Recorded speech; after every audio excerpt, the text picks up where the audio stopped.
What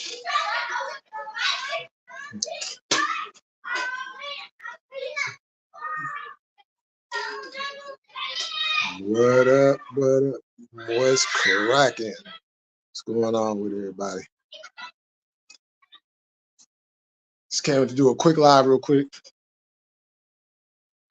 A quick live to set up another live I'm going to be doing tonight.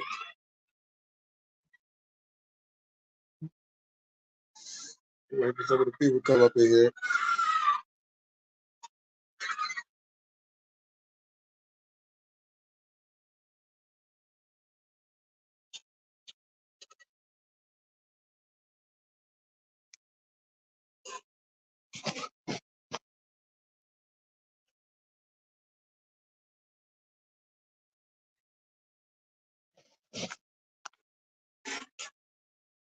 Friday night.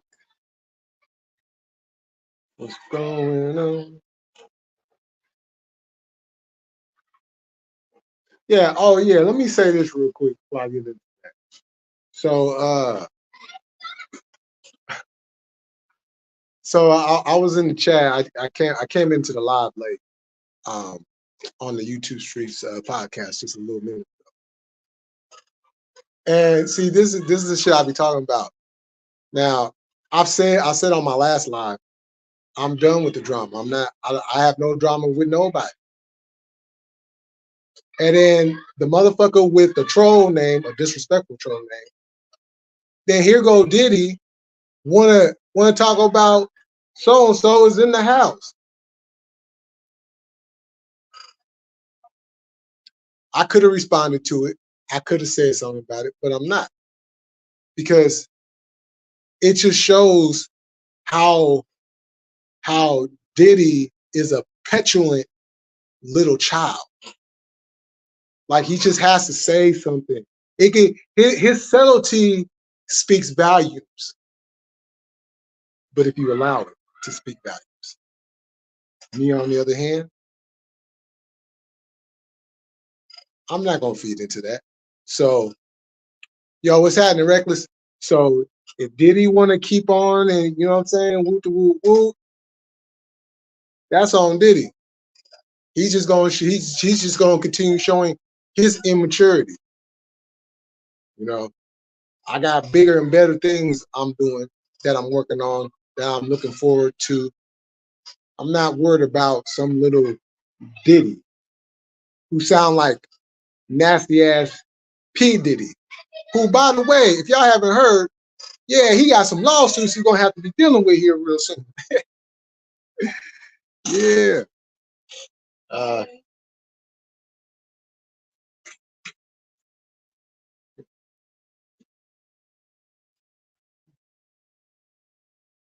Sad and good.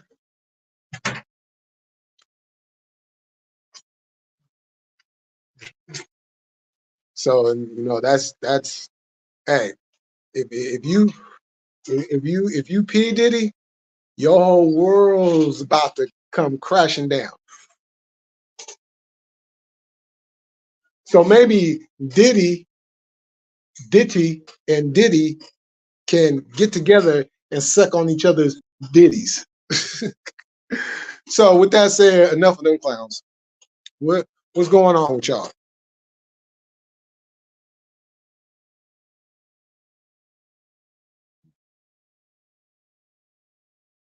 Yo, shout out to Sav too. I was on his live too. Up in the chat listening to shit. Talking about them Broncos.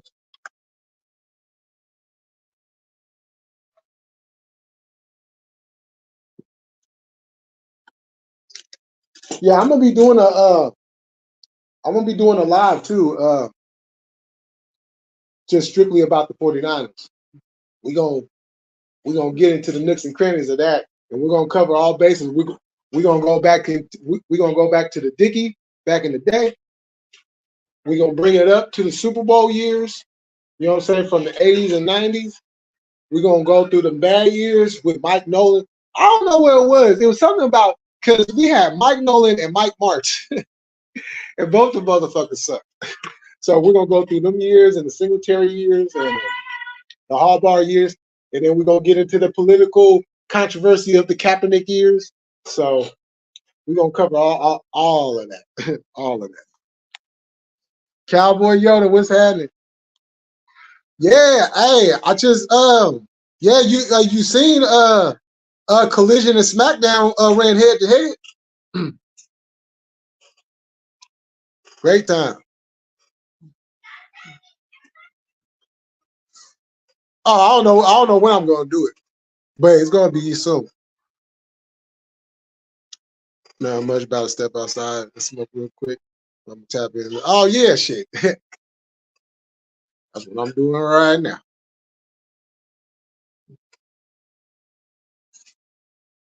But yeah,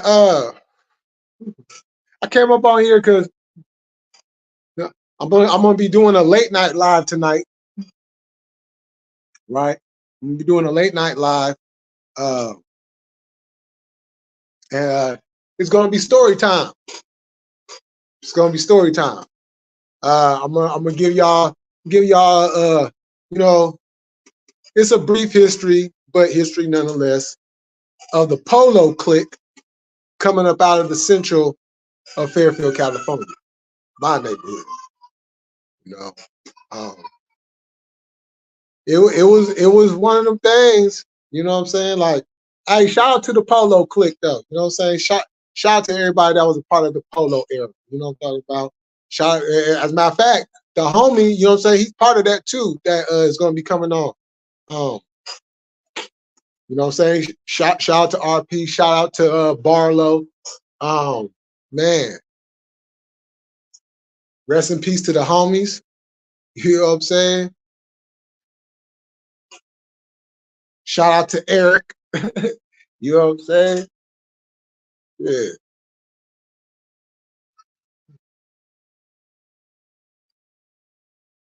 So I'm gonna be giving a brief history on that and shit. How we, you know what I'm saying?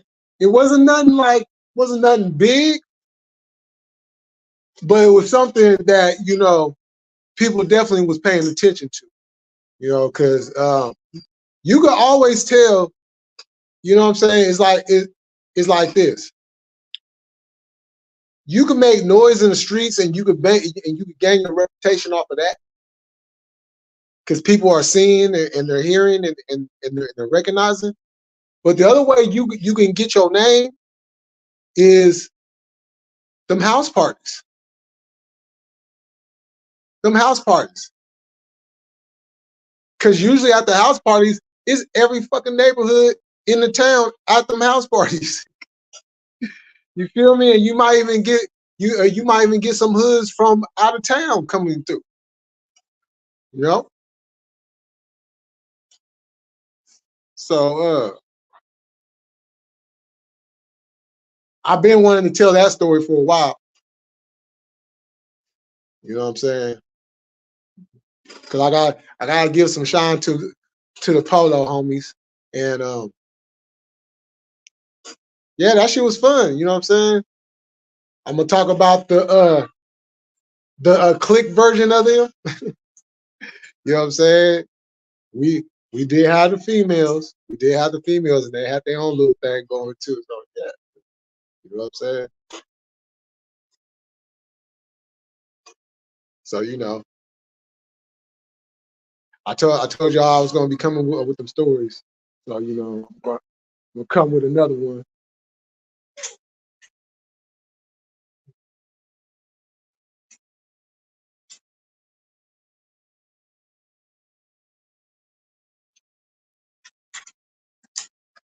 It was some good times. It was some real good times.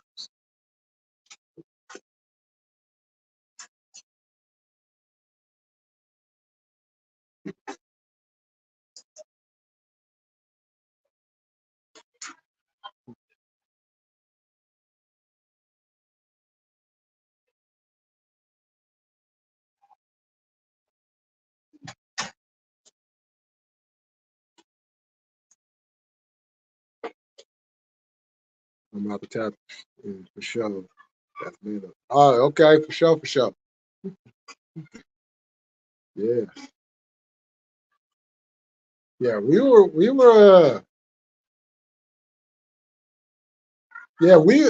a wild combination group of fools.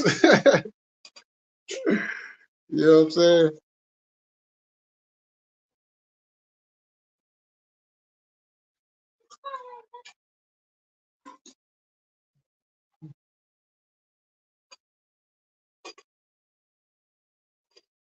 Shit, that Halloween night, that ooh. Yo, that Halloween night was hella crazy. That shit was hella crazy. But yeah, I'm gonna bring that to y'all. You know.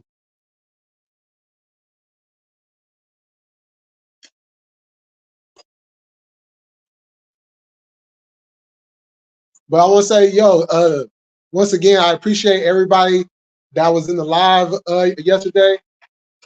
Um, you know, we uh we were having a good dialogue, good conversation, you know, about what's going on, you know what I'm saying, over there in Israel and everything. And yeah, man, yo, hey, it was some shit I seen earlier today that I was like, yo, this shit, this shit got this shit got the whole fucking country like the country already divided as it is, right? But you even have like your cliques that are divided, yo, because them Democrats, the Democrats, boy, hey, the squad, yo, because they pro-Palestinian, the Democrats are trying to run their ass up out of there because the majority of them motherfuckers is pro-Israel, and they try to get them. They try to get the higher ups and some more Democrats to kind of help them out because there's other Democrats that want to put them up for a primary. Like that shit, wild as hell, bro. I wish we would have saw AJ Styles. But yo, now I remember AJ when WCW was ending, when he was part of that tag team. I think they was called Air Raid. Um, but it wasn't until TNA where I seen him, and I was like, he remind me, he remind me of a young Shawn Michaels. Not only that, I would love to see him against my. Now, both versions of Shawn Michaels was good because even when he came back in 2002, shit, Michaels was doing some. Yeah, he was on his HBK shit. You know what I'm saying? And it's just like, you know, I mean, it could have happened if the tryout had worked and they would have signed him. But then again, we would have never got Bullet Club AJ. And to me, that is probably my favorite version of AJ is Bullet Club AJ. And I say that because you remember in TNA, well, Impact, when they had the whole Aces and Eights thing, and they were trying to do the whole big faction type thing, and they were basically a biker club, right? And they was trying to recruit AJ, and then AJ he was kind of in and out of Impact at the time because of contract issues with them, and you know, shit going on with old Dixie Carter. But he started to grow his hair out, and then he came back dressed differently and everything. I was like, damn, okay, this kind of fit AJ a little bit, you know. But then it just set the whole thing up for him to become a member of the Bullet Club. You know, I remember watching Shawn Michaels versus Bret Hart, one of my favorite matches. Yo, you could take any one of their matches. You could take any one of their matches, and you're not going to be disappointed. Matter of fact, I watched I want to say it was their very first television match against each other when they were both in their respective tag teams, Hart Foundation and the Rockers, and they had a solo match on Superstars of Wrestling, and you could just see it. You could just see it. As a kid, I enjoyed that match. I enjoyed that match tremendously. And then of course, when they became the big stars that they became, and as a matter of fact, that very first ladder match, they had the very first ladder match in WWE. That match, that was a damn good match. And for somebody like Bret Hart who doesn't, I mean, he's done ladder matches before because they used to do that shit in Stampede Wrestling, but that's not really like his forte. So it was kind of weird seeing him in that type of match, but it was a damn good match. But to me, that Iron Man match, look, if you can go a whole hour and still have something to give, you have my updue respect. Daniel Barry, what's happening? You have my updue respect. Because, you know, them guys went a whole hour plus, and they were still like, it looked like they could still go another 30 minutes. So I know a lot of people give Bret Hart slack, but I want to ask them people who give Bret Hart slack, can you go an hour? Can you even go an hour? As a matter of fact, can you even go 45 minutes? Can you go more than the TV time taping? Can you go more than 5-10 minutes in a match? Can you go 20? Can you go 30? You know what I'm saying? And a lot of these guys cannot even push 20 minutes. These guys went a legit whole hour. I was looking at the clock that they had, but I don't really look at that clock because something about their clock when they show is something faulty about that clock. So I looked at the actual clock in real time, and they went a legit full hour.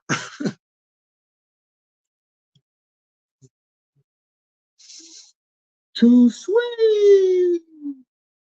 Yep, the Quicc, HBK versus the Bullet Club. Yeah, hell yeah. Number 1, HBK versus Bret Hart. Number 2, Rock versus Austin. Number 3, Triple H versus I like that list. Now,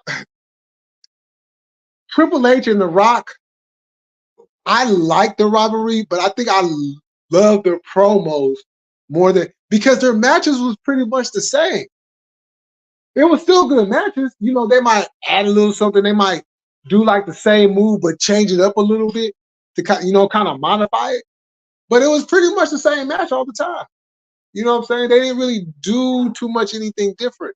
Like when Triple H and Austin, they kind of had different type matches. That, you know what I'm saying? I'm not even talking about like the stipulations. It was different type matches. You know what I'm saying? And both guys are more like technical type wrestlers anyways.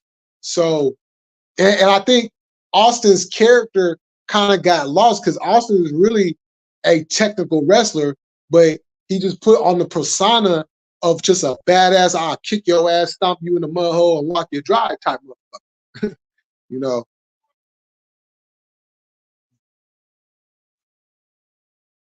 But I'll tell you what though, hey, not Austin, but The Rock is the best seller of the stunner ever. Ever. Ever. Ever, ever, ever, ever. Because every time Austin would give him that stunner, This motherfucker get to flipping and legs flying all up in the air. You know, Rock is a tall guy, so that shit looked hella funny.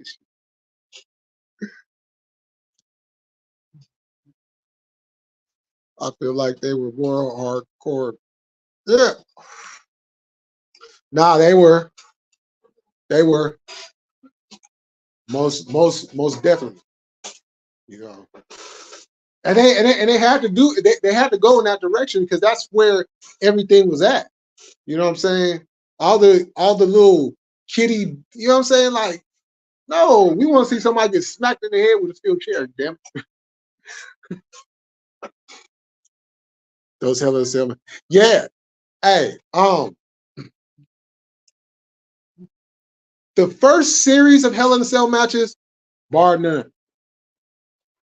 Now, when they decided to take the color, which is blood, out the element, it kind of takes something away from that match. Because it's a Hell in a Cell match. You know what I'm saying? You're supposed to be bleeding. You know, somebody's supposed to be bleeding. And then they switch to that red, almost kind of rubbery type shit. Even though it's they got the sound of the chain link, you can clearly see that shit ain't hurting nobody. And then it's red on top of that. That shit look hella weird. You know what I'm saying? That's why I appreciate it when Edge and Balor had their Hell in a Cell match at WrestleMania, and Balor got split wide open. Although you couldn't really tell because he had that damn face paint on, so it kind of went into that. But if you could see it, yeah. Although you guys are real bad. Raw versus SmackDown, and let's see, what was the other one? Bring the Pain, and it was a WCW one that was hella good too.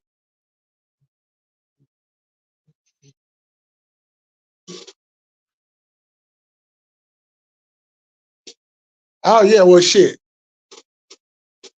I already know what happened on SmackDown, and then it's coming on again on the local channel here in about 30 minutes for me. And you got AEW Collision running the same time tonight too. Hey, that's dope. Strawberry, what's happening?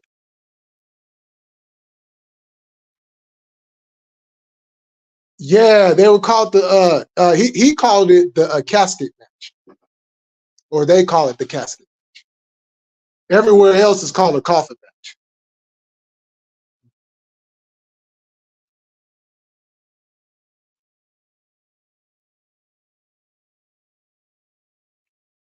Oh, and Vampiro, he's back too.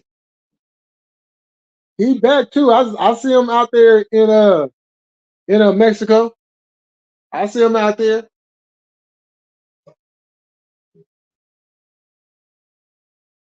That Vampiro versus Sting feud, WCW fucked that up. That they could have did. They could have went. They could have went somewhere with that.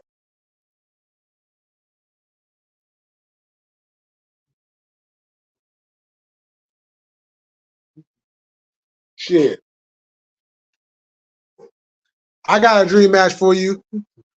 I got a dream match for you.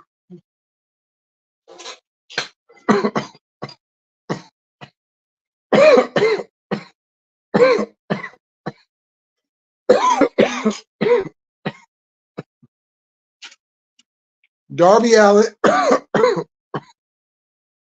Darby Allin, Sting, and The Undertaker. No, better yet, Vampiro versus Darby Allin versus The Undertaker. Or Vampiro versus The Undertaker. I'm not even going to bring up Sting versus The Undertaker because I'm so tired of it. Oh my God. WWE, what the fuck is wrong with y'all? You could have did Undertaker and Bray Wyatt the next year.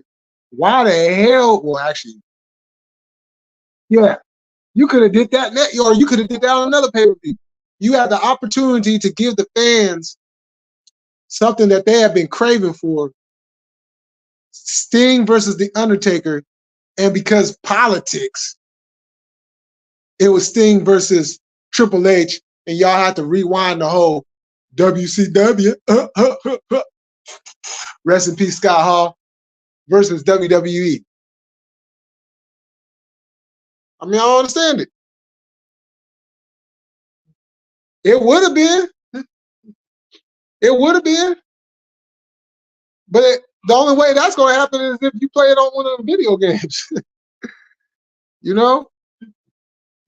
I mean, even at the age they was at, they could have still had a good match. They could have still had a good match. Now, how Sting came to WWE a lot sooner instead of going to TNA, the match would have been 10 times better. And if Sting had decided to leave WCW in 1994 and come to WWE in oh my God. Yo, imagine a young Sting versus a young Shawn Michaels. That match would have been fire. Has Undertaker ever lost? Him and Goldberg had crazy records. Yeah, Undertaker's lost.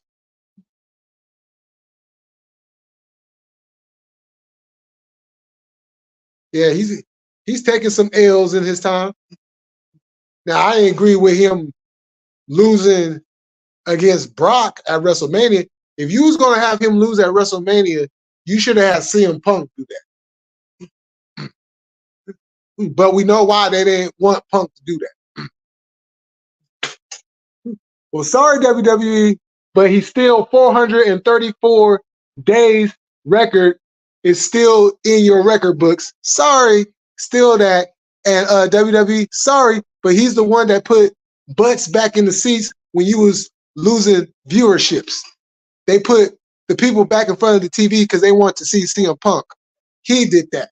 He the one that brought the fun back into wrestling. He's the one that put wrestling back into the WWE because, hey, WWE in 2011, in 2010, well, actually the latter part of 2009, because the summer of 2009 was pretty good, especially with the Punk Jeff Hardy matches. But the latter part of 2009 into 2010 to the first part of 2011, WWE was trash. It was absolute trash. Trash. And then a man decided to take a microphone and sit down at top of the stage and go bang, bang, bang. Decided to shoot.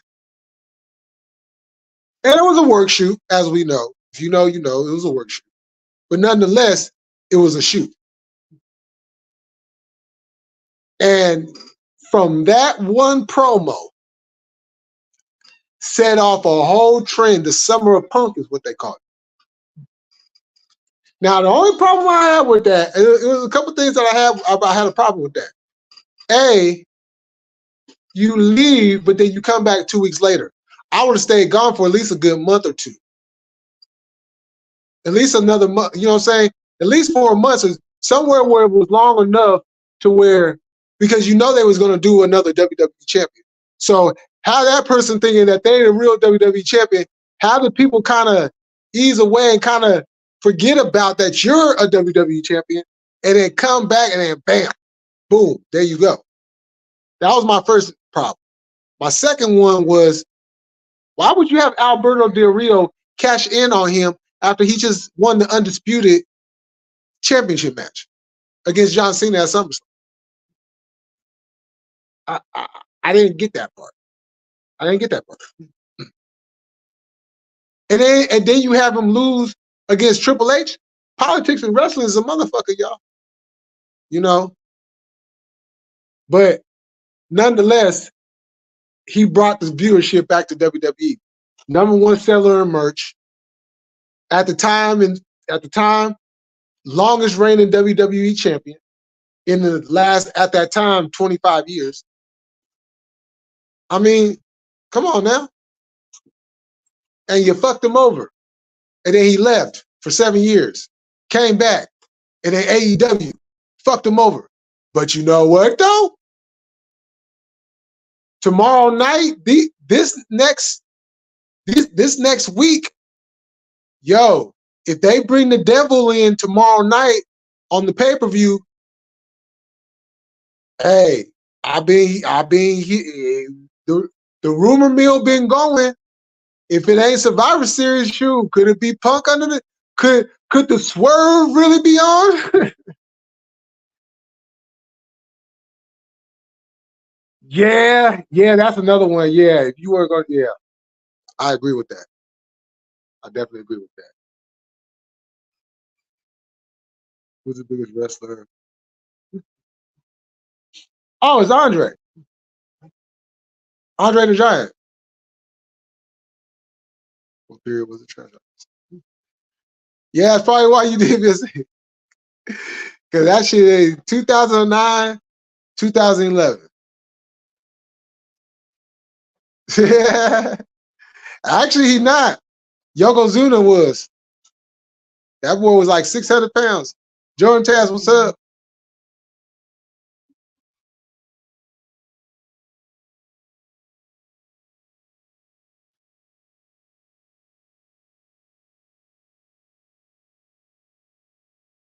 Yeah, nah, you guys forgot about Rikishi. That boy was pushing 600.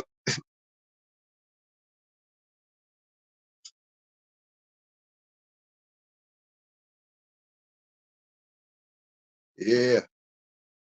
Oh, my favorite? Shit.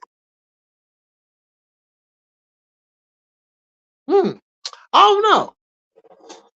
I don't know if I necessarily have a favorite.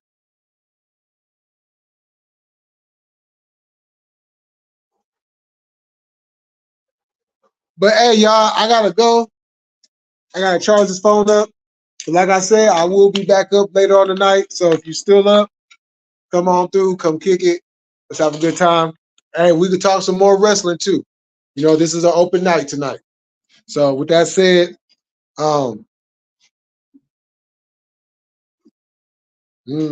exactly. So with that said, I'll see y'all later on tonight. Peace. Yeah, hey, we gonna find out. All right, y'all. I'm out of here.